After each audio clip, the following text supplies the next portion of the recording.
So, where is the beginning of 2014? 2014, this is the year I managed to age myself. I wouldn't say 10 years. I think that's an exaggeration. I think I aged myself 5 years. I went from being 19 years old, being approximately 23 or 24 at the end of 2014. We're gonna find out how that happened and why it happened. And the big one actually starts in 2013, because in 2013, what did I start doing? I started streaming. I began streaming and I began my work on Killer Instinct. And that's a big part of it. 2014 begins with Boss Rage, and this Boss Rage is also kind of similar to the previous one. And Boss Rage was like nothing special. There were these tiny little videos. They lasted like maybe 5 minutes or something like that. These videos did good. Like I was shocked, and then I wasn't shocked. I thought about it for a second. I'm like, wow, you know, playing the hardest difficulty of a fighting game and seeing what crazy shit can happen, I think that's kind of interesting. I think not a lot of people would dare even do that. People just don't like doing that. It's something that seems aggressively unfun, but maybe I can actually make it fun. It was also an effort out on myself, because all my videos were kind of about playing games online. And I'm like, you know what? I think there's an untapped audience here playing the games not online, of actually going through the single player, going through the different elements that are outside of just competitive, and enjoying those and making something fun out of it. So that was my gimmick behind early Boss Rage. This was the beginning of Marvel going away. At some point in 2014, it was actually kind of sad news, because some crazy shit happened where all of the Marvel vs. Capcom games are now gone. The only way you can get them is buying them used. Boss Rage, Cyber Akuma happens, which I think is a very fun one. Cyber Akuma is a big, crazy, goofy last boss. It does super well. I'm actually very happy about it. This is when I was making like one Boss Rage a week, I think. Yeah, this is January 17th, so by the end of the year to the beginning of the year, I had already made 3 Boss Rages. And why was there already 3 Boss Rages? They were super simple.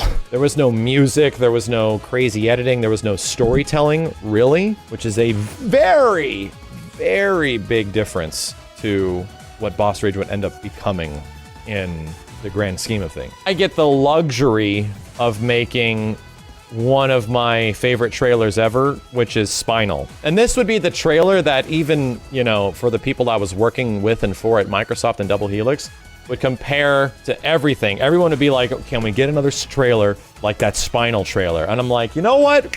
I would love to give you another trailer like Spinal's trailer. Unfortunately, Spinal's trailer is like a perfect storm of the best looking character in KI, an incredible stage with a lot of shit going on, a musical score that is just hauntingly amazing. So this Spinal trailer was a lot of fun to do. I immediately knew what I wanted to do from the very start from a director's perspective. And I just loved telling these stories, man. That's the most fun thing about KI, is that they were cool with me telling the stories of these characters through just the stage and the character design.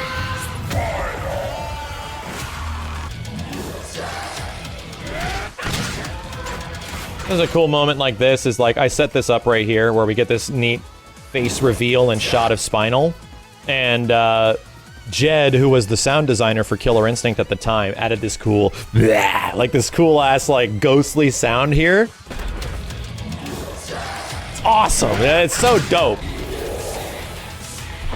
I just love the way that shit looked. I remember throwing fireballs at Spinal and having him absorb them. Actually, what I did to specifically capture this, because all of Killer Instinct's trailers were, quite specifically, they were just machinima, right? All I did to create effects like this was that Jago would throw fireballs at Spinal, I would pause the game engine, zoom in on Spinal, and then have him walk through the fireball of the hit spark. I love particles in Killer Instinct. It was a part of a cool thing in the old games, and I think it's a cool thing to highlight in the new games. Pretty much, like, imagine if somebody gave you a game, right? And they're like, here, you can move the camera around. You can change like some focal length. You can move the camera around our stage, and you can highlight whatever you want, as long as you don't make it look bad. They built me a tool on an Xbox controller where I can control the camera and the focus by pressing these buttons and use it like a dev tool. I would actually need Jessica to come in and do something on the keyboard, because I would be manipulating both sticks and both cameras, and I would be swooping the camera around to get a shot as like a character was revealing or something like that. So that was it. It was just,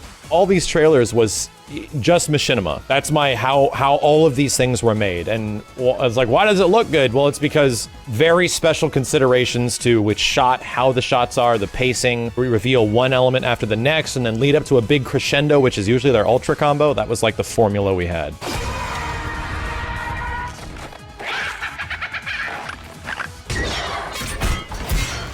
Like I said, it really helped that Spinal is one of the greatest looking characters with one of the greatest looking themes and one of the coolest stages. So that was the Spinal trailer. And then the huge crazy thing that was also a big kick to the dick at the time was that Amazon bought Double Helix, and it was rumored that Amazon was going to be making a console of some kind. Killer Instinct was going to be getting a new developer. I remember a lot of them not being super happy about that. They loved Killer Instinct. At that point, it went to the next developer, which was Iron Galaxy, and Iron Galaxy, they had to make a lot of stuff very fast, and they had to learn another engine, which was this Helix engine. They ended up killing it, man. Like in the long run, like they made Killer Instinct a more of an interesting game off of the bones that was the first season of KI. Oh, here's a funny, goofy moment. And the game bug. Maximilian, ladies and gentlemen, has bugged the game.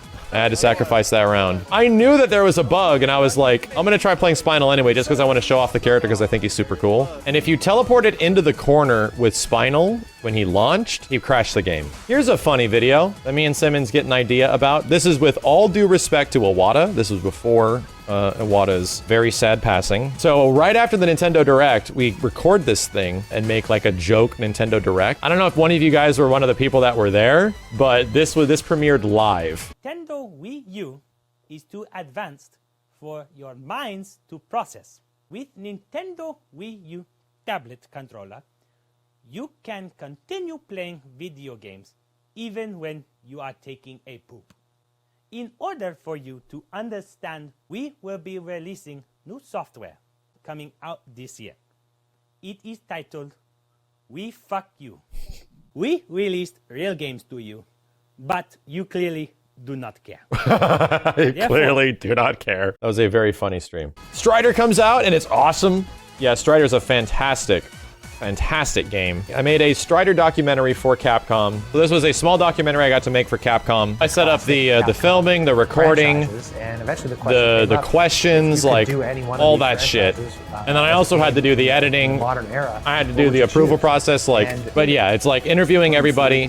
And then the guys in Capcom Japan would interview dudes that were like creative directors. Someone would have to translate, and I'd have to do subtitles for all this stuff. It was very funny. Jesus, man. I'm talking about Dino Crisis coming back, and I'm talking about Tekken versus Street Fighter like 5 years ago, man. Oh, this is okay. This is a very relevant topic, as a lot of people forgot that this happened. There was actually rumors about Capcom being bought out by bigger Chinese companies, I think potentially Tencent. If anyone remembers, Capcom was about to go bankrupt. A very rough time for the company, probably the roughest it ever had been. And I think Street Fighter V kind of releasing the way it was a direct response that we need to get a game out fast. Street Fighter V was on the horizon. This is the beginning part of 2014. And at the end of 2014, we would actually see Street Fighter V for the first time. Long story short, Capcom's not doing great, and it would take a long time for Capcom to eventually bounce back into what they are today, which is the Cap Gods at this point. I do this little thing.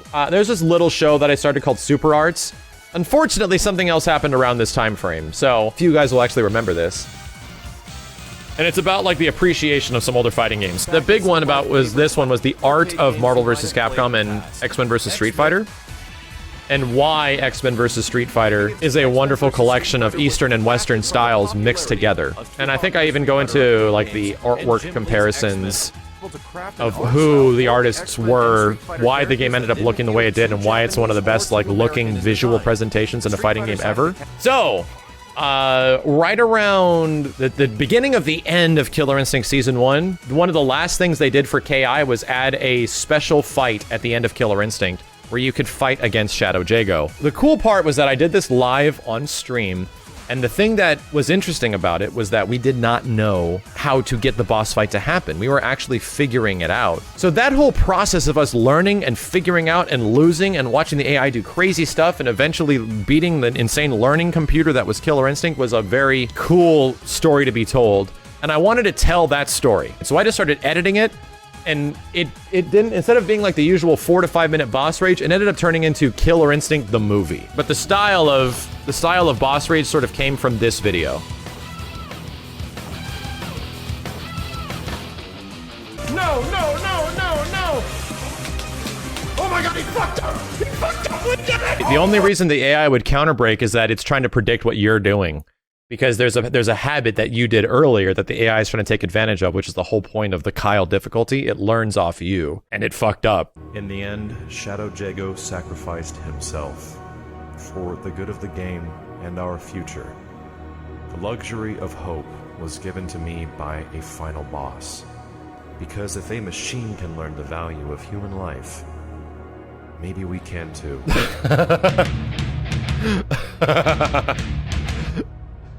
Stupid shit. That was that. I think this Crash Bandicoot Hype and Rage is one of the first Hype and Rages we did for like single player games. At least ones that did well.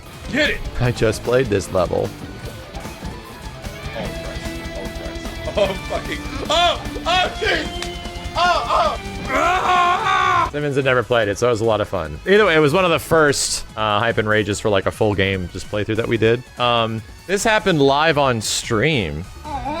Okay, good. Alright, ladies and gentlemen, the dog Good literally boy. just said And this was Steve. We played Fatal Frame. This was the first time Steve just showed up to the stream one night and just started streaming with us when me and Simmons were doing a Yo Video Games night. Once again, the early parts of Yo Video Games. This is when we didn't have donations open for the stream, it was just subs. Shut up and give me the treat! Good beanie. What a good boy. Around this time frame, I gotta mention, the reason why these super art shows, the reason why a lot of the continuation of Assist Me and stuff just didn't keep going is because right around this time frame, streaming was going super well. Like, we had consistent viewership in the thousands. We had like 2,000 people watching us on average, which was insane for 2014. People that were directly supporting us because they had been watching the YouTube videos for so long. So it was super sick to actually just hang out with people live. Doing 2 YouTube videos a day for however many years, I was still trying to keep up with that, but I wanted to try streaming as much as possible. So I was still streaming about like 5 days a week, I'd say at this point. However, in the background, I was already working on Killer Instinct Season 2, and I have a video talking about that pretty soon up here. I was making the trailers for Season 2 of KI, and I was also making the story mode cinematics and helping out with the story mode of Killer Instinct Season 2. I was still streaming practically full-time. I was doing YouTube videos full-time.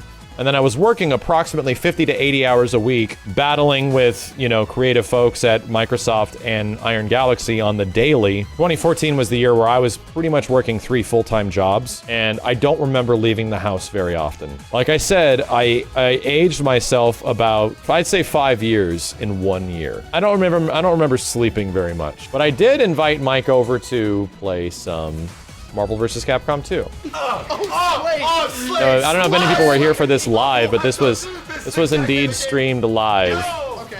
Okay, so here's my cheapness. Okay.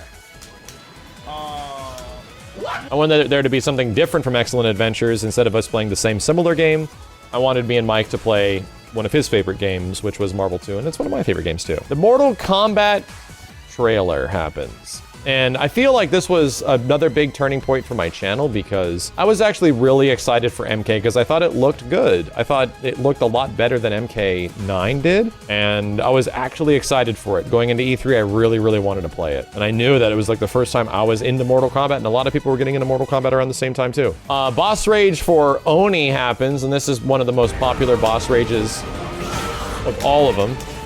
This is up to 2 million something views now, which is just crazy. Going to events, I hit 200,000 subscribers.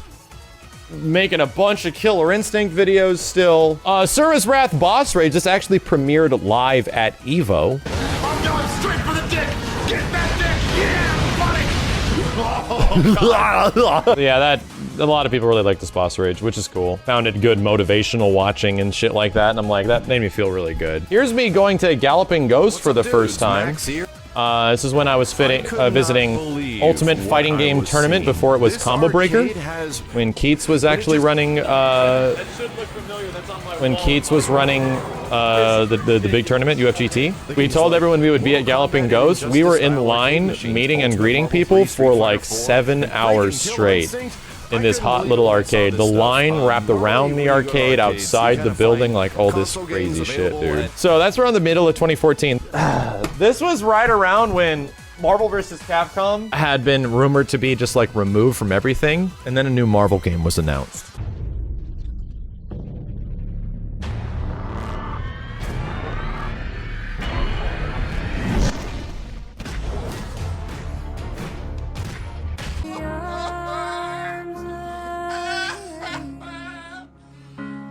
Game would go on to make like $1 billion. Marvel Contest of Champions. It was like a mobile fighting game. Oh, here's a fun video. But I had my sister Tess over not that long ago. We played some classic Dreamcast games, and she told me she likes scary games, and I'm like, this might be a good opportunity to plug in my PS4 and fire up PT. We had no idea what to expect.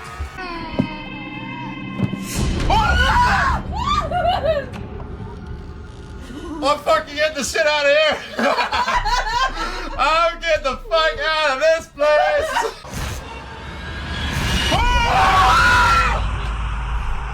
I try to make the video as scary as possible. This happens. Frankie Construct, who was an animator, who was still an animator on YouTube, is making his own game still, I think, have made us a fan animation that we incorporated into our Donkey Kong Country playthrough. Man, I missed out not playing this game. What's with Hot Kong? She's your save point. Shit, I am saving.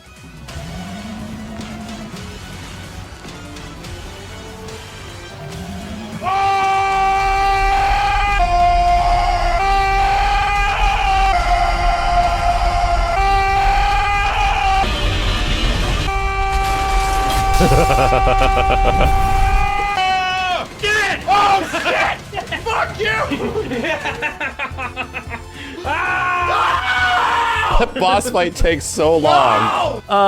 Super Smash Brothers for 3DS comes out. I actually buy a 3DS so I could sort of stream and, you know, watch the game with you guys on a direct capture feed. Yeah, so this is our direct capture of 3DS. And I imported Smash Brothers. This is the Japanese version. The whole point was that, oh my god, we can play this game legit online. He's dead! And stream it Mega Man! before it has any chance to come out. So a lot of people did the same thing.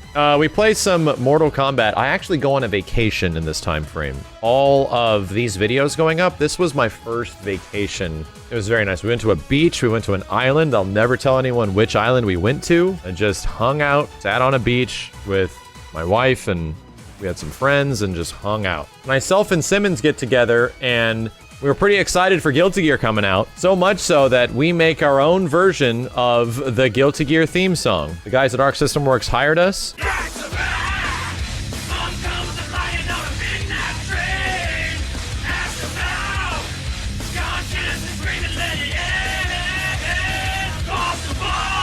They ended up not liking it, and they didn't end up using it in the game. We had no idea what any of the lyrics were except a heavy day, and that was it. Here's the little video that I make about YouTube allowing 60 FPS. This was the beginning of saying like, oh my god, my video is running at 60. Yes, I'm putting in that time.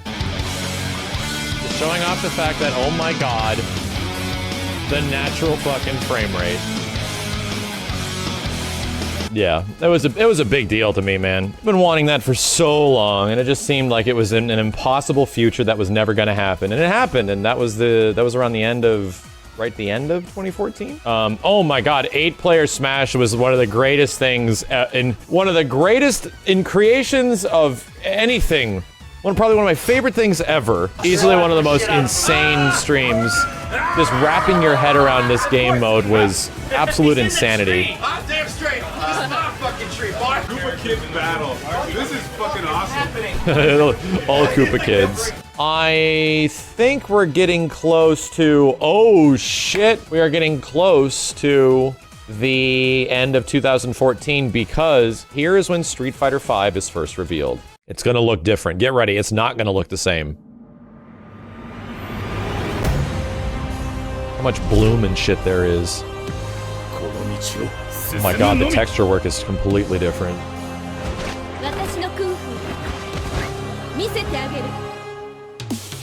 This looks, dude, oh my god, this looks disgusting. Holy shit. This almost looks like MVCI. It's so desaturated and like the film filters all over the place. They changed so much of how this game looked. Oh my god. Yeah, crazy gameplay stuff that eventually got taken out. Yeah, I don't think it looks absolutely terrible. It definitely has the weird like MVCI problem where they desaturate a lot of the image and they try to hide it with effects and shit. I think that's what was going on here. I don't think it was ready to be shown off, but I think they had to show it off because remember earlier at this year, Street Fighter or Capcom was doing so bad that it was looking very bad for the company. They needed to show someone to make their stock go up. We make an assist me for Smash 4.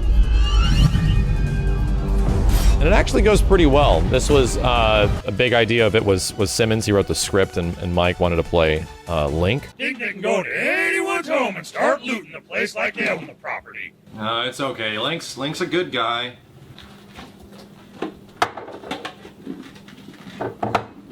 Look, you just bought that damn thing! It's okay. I didn't even like it that much anyway. But we all know something really important. We all know Smash Brothers isn't a real fighting game.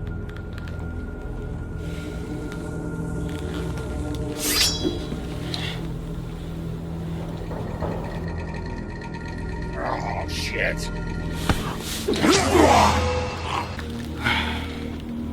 Dude, you just killed my best friend.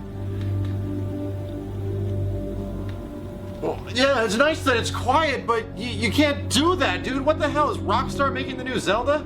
You gotta bring him back to life. That's screwed up. Yeah, seriously. Come on. That was fun.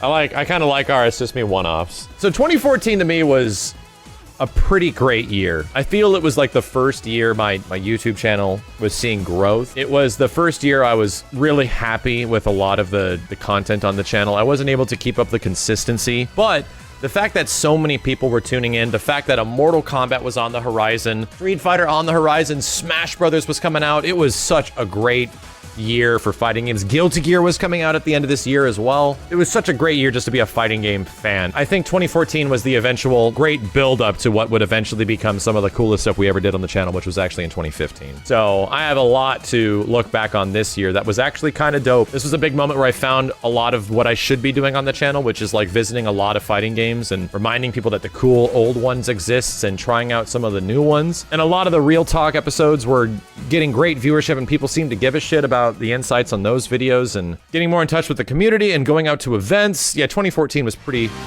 great.